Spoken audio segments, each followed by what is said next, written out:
आपने इस विषय पर सरकार की ओर से मेरा पक्ष रखने का मुझे मौका दिया है।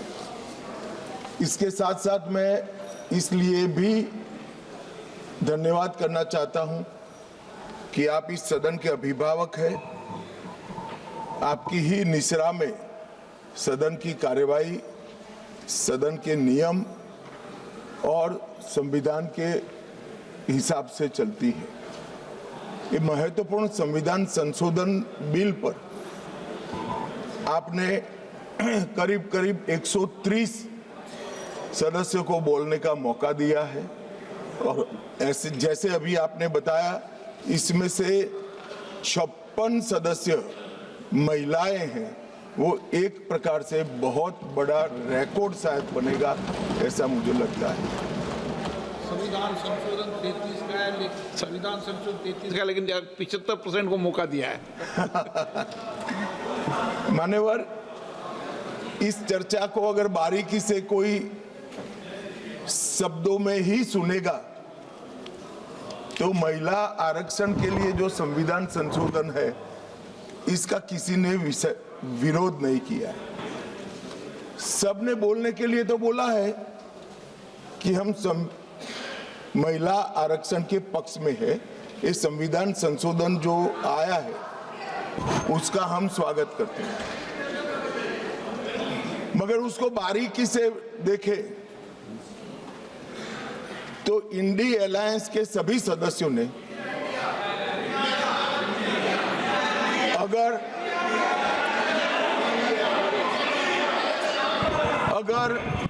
मगर किंतु परंतु इसका उपयोग कर स्पष्ट रूप से महिला आरक्षण का विरोध किया है। और मान्यवर, कई जगह पे ऐसा दिखाई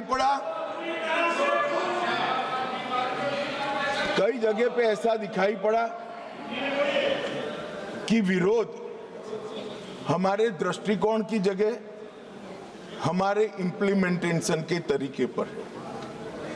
परंतु मैं इस सदन के माध्यम से देश की जनता के सामने स्पष्ट करना चाहता हूं कि ये जो विरोध है वो इम्प्लीमेंटेशन का नहीं है। ये विरोध केवल और केवल महिला आरक्षण का ही विरोध किया।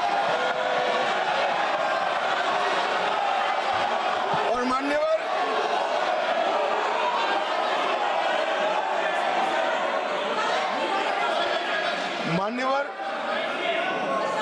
मैं ये बात को जब बोलता हूं तब मेरी जिम्मेदारी बनती है कि इस सदन को इस बात से मैं कन्विंस करूं कि तरीकों का विरोध नहीं है, बिल के तत्व का, महिलाओं के आरक्षण का विरोध है। मान्यवर, ये 3 विधेयकों में